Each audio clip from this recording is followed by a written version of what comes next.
এই রমজানে একটি নামাজের কথা বলবো, শত কষ্ট হলেও এই নামাজটা আপনি ছাড়বেন না, একবার হলেও এই নামাজটা আপনি পড়বেন।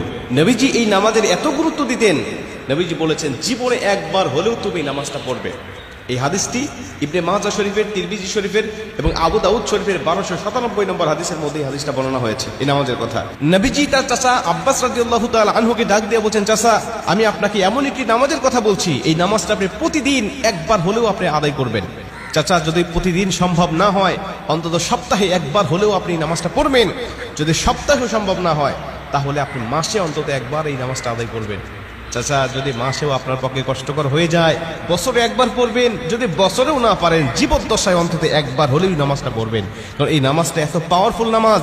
এই নামাজটা আদায় করার কারণে আপনার প্রকাশ্যে অপ্রকাশ্যে যত গুনাহ করেছেন, আপনার ইচ্ছায় অনিচ্ছায় যত গুনাহ করেছেন, আপনার অতীত জীবনে যত গুনাহ করেছেন, সব গুনাহ আল্লাহ আপনাকে ক্ষমা করে দেবে।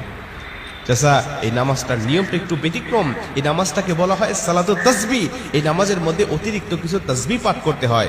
সুবহানাল্লাহ, আলহামদুলিল্লাহ, লা ইলাহা ইল্লাল্লাহ, আল্লাহু আকবার।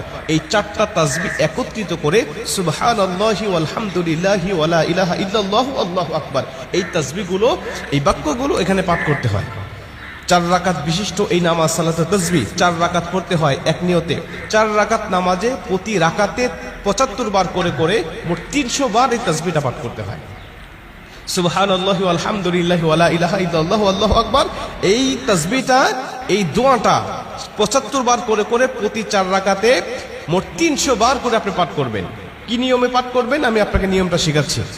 আবু দাউদ শরীফের 1297 নম্বর হাদিসের মধ্যে যে নিয়মটা এসেছে, আমি এই নিয়মটা আপনাকে শেখাচ্ছি। আমাদের সমাজে আর বেশ কিছু মানুষ বেশ কিছু নিয়ম বলে, কিন্তু আমি আপনাকে হাদিস থেকে সরাসরি নিয়মটা জানাচ্ছি। এটা আপনি রেকর্ড করে নেন, খাতা কলম থাকলে লিখে নেন। প্রয়োজনে এটা যত সোশ্যাল মিডিয়াতে যাবে, ফেসবুক ইউটিউবে যাবে, এটা আপনি সেভ করে নিজ আইডিতে শেয়ার করে রেখে দিবেন, যাতে আপনিও শিখতে পারেন, অন্য মানুষকে শিখাতে পারেন।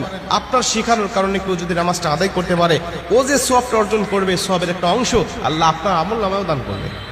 এজন্য এগুলো মানুষের কাছে ছড়িয়ে দিবেন যত সম্ভব হয়। আপনি প্রথমে যখন নামাজটা শুরু করবেন, নিয়ত করবেন নফল নামাজের নিয়ত করে অন্যান্য নামাজে যেভাবে সানা পাঠ করি আপনি সেভাবে সানা পড়বেন। অন্যান্য নামাজে যেভাবে সূরা ফাতিহা পড়ি ওভাবে সূরা ফাতিহা পড়বেন। অন্যান্য নামাজে সূরা ফাতিহার পরে যেভাবে সূরা মিলান ওইভাবে সূরা মিলাবেন। সূরা মিলানোর পরে রুকুতে যাওয়ার আগে দাঁড়ানো অবস্থায় আপনি 15 বার এই তাসবিহটা পাঠ করবেন। সুবহানাল্লাহি ওয়াল হামদুলিল্লাহি ওয়া লা ইলাহা ইল্লাল্লাহু আল্লাহু আকবার, এই তাসবিহটা পাঠ করলেন 15 বার। 15 বার পাঠ করার পর আপনি রুকুতে চলে গেলেন। রুকুতে গিয়ে রুকুর যে তাসবিহটা আছে, এই তাসবিহটা পাঠ করার পরে সুবহান রাব্বিল আযীম বলার পরে আপনি এই তাসবিহটা আবার পাঠ করবেন 10 বার। সুবহানাল্লাহি ওয়াল হামদুলিল্লাহি ওয়া লা ইলাহা ইল্লাল্লাহু আল্লাহু আকবার, এই 15 বার আর 10 বার 25 বার। এরপরে আপনি রুকুর থেকে উঠে দাঁড়ালেন, দাঁড়ানোর অবস্থায় আপনি আবারও 10 বার পাঠ করবেন। তাহলে হলো 10 আর 25 35 বার। এরপরে আপনি রুকুতে চলে যাবেন। রুকুতে গিয়ে রুকুর তাসবিহটা পাঠ করার পরে আবারও পড়বেন 10 বার।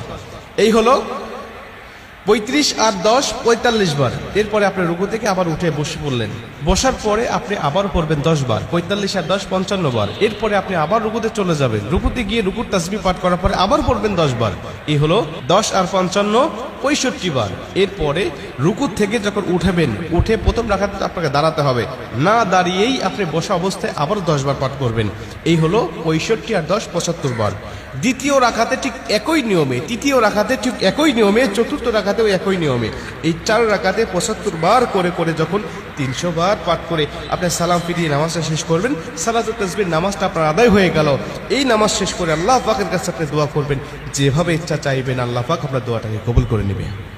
আমরা দেখেছি বেশ কিছু পিকচারের মধ্যে, বেশ কিছু জায়গায়, বেশ কিছু লেখায় আপনি এই নিয়মটা বর্ণনা করার পাশাপাশি একটু ব্যতিক্রম বর্ণনা করা হয়েছে, যে শেষ রাকাতে সেজদা থেকে উঠে বসে না পড়ে রুকুতে যাওয়ার আগেই মোট 25 বার পড়তে হবে। অর্থাৎ রুকুতে যাওয়ার আগে 10 বার আর সানা পড়ার পরে 15 বার। এই নিয়মটা বর্ণনা করা আছে, কিন্তু হাদিস শরীফের মধ্যে আমি যেটা বললাম এই নিয়মটা বর্ণনা করা আছে। অতএব এই নিয়মে যদি আপনি নামাজটা আদায় করেন, আশা করা যায় আপনার নামাজটা কবুল হয়ে যায়।